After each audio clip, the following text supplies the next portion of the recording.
Hello everyone, welcome back to my channel US Immigration and Visa.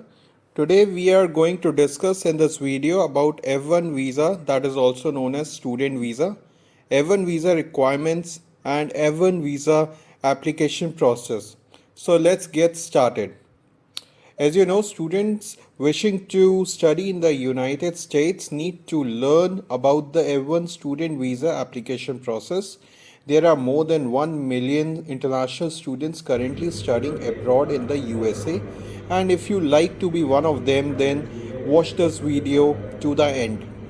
The F1 student visa is a non-immigrant visa that allows international students to enter the US and study at institutions certified by the Student and Exchange Visitor Program.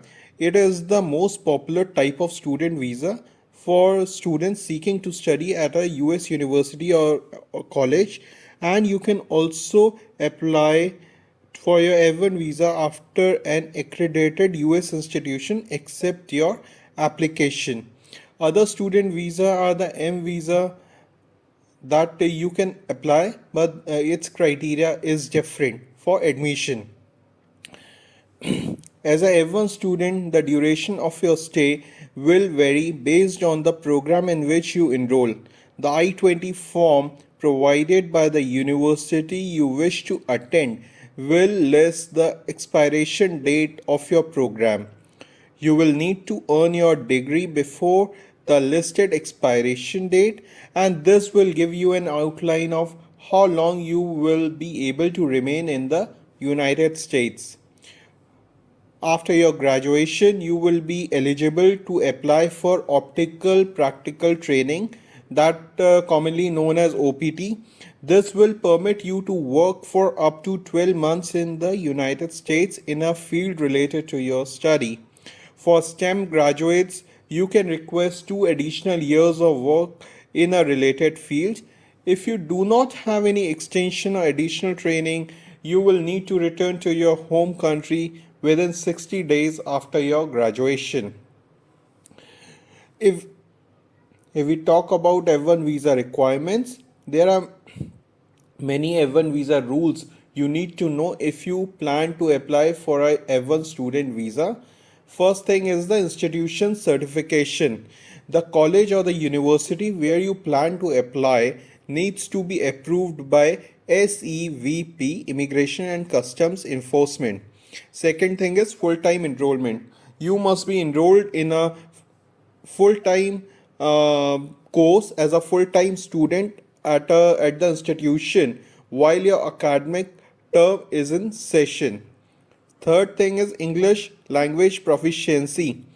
You must meet the required English language proficiency score of the institution you are attending, like the TOEFL or the IELTS exam, whichever you are giving. You need to give that exam, get a required proficiency score as it is required by the institution. If you are not doing that, then you need to be enrolled in courses that will help you improve your English proficiency. Next thing is sufficient funding.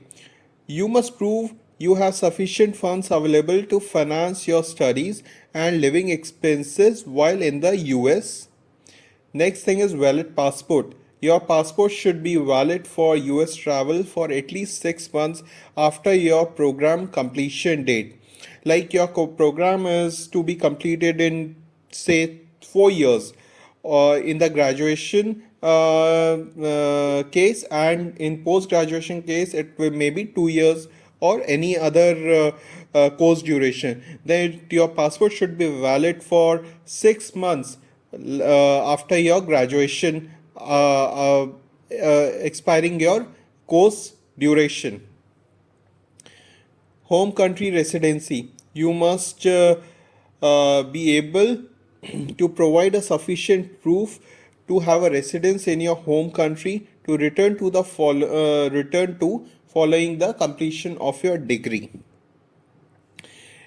Now about the F1 visa application process. First thing is get accepted and get your I-20. First thing is you have to apply to the US university, get accepted, and the university will issue you the I-20 form.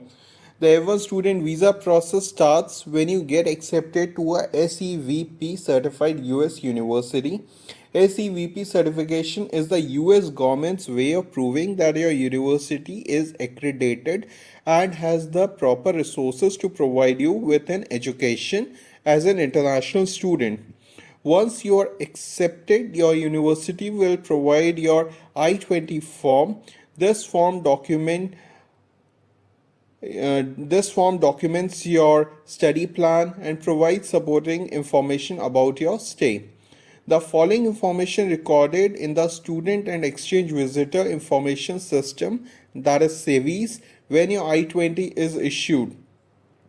Your SEVIS ID number, your program starts and end dates, your intended program of study, your funding sources, cost of attendance at your school of choice, other personal information. Your university provides this information based on what you have submitted in your university application material. As soon as you receive your I-20, make sure all your information is accurate in your I-20 and then sign the bottom of the first page. It can take a long time if there is an error and you want to get it fixed in your I-20, and if something is wrong, you may not be granted access to that into that country. Retain your I-20 form when you travel to the United States. Second thing is you have to pay the SEVIS fee. The total cost for your F1 student visa will be approximately $510, which includes the cost of the visa itself, plus SEVIS processing and maintenance fee.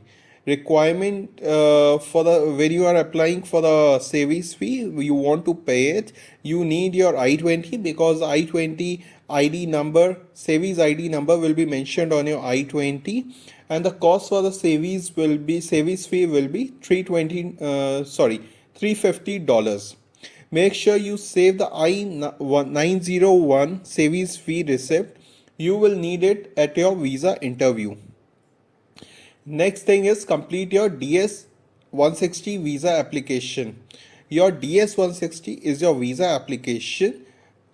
All prospective international students must complete a DS 160 to receive an F1 visa. DS 160 has to be completed before you apply for the visa. It is a first step to fill all your details as I have explained in my last video. You can refer that also. So to understand how you can fill your DS 160 form, where you can get it and what all you have to do. The application fee for DS 160 or the visa application fee is $185. After you successfully submit your DS 160, you will receive a printed confirmation with a barcode on it. Save this form. You will need it for your visa interview. Second, after this next step is you have to schedule your visa interview. You have to find the nearest US embassy or consulate and schedule your visa interview. If the US embassy or consulate is in your city, then you can schedule in that city, that US embassy or consulate, or in the nearest city where US embassy or consulate is located. Wait time will vary by country and can take months, so remember to set up your appointment as early as possible.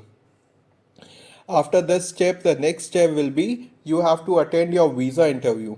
During the interview portion of the F1 visa application process, the US consulate or embassy confirms whether you have been approved a visa or your visa is denied. So you are coming to study as a legitimate serious student.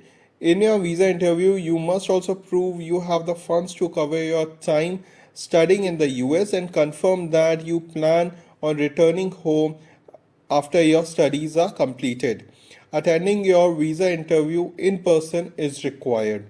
After you successfully complete your visa interview, you will be granted your F1 visa and you acquire F1 status. You are now cleared to travel and study in the United States. That's all that I want to discuss today in this video. Next video, which I will be coming, I will discuss further in more details about the F1 visa, like F1 visa interview, what all is required. Other than that, why F1 visa are denied, and how you can maintain your F1 visa status, and if you can work in F1 visa status in the United States as an international student. That I will discuss in my next video. Thank you very much for watching my video, and best of luck for your US visa interview. Thank you.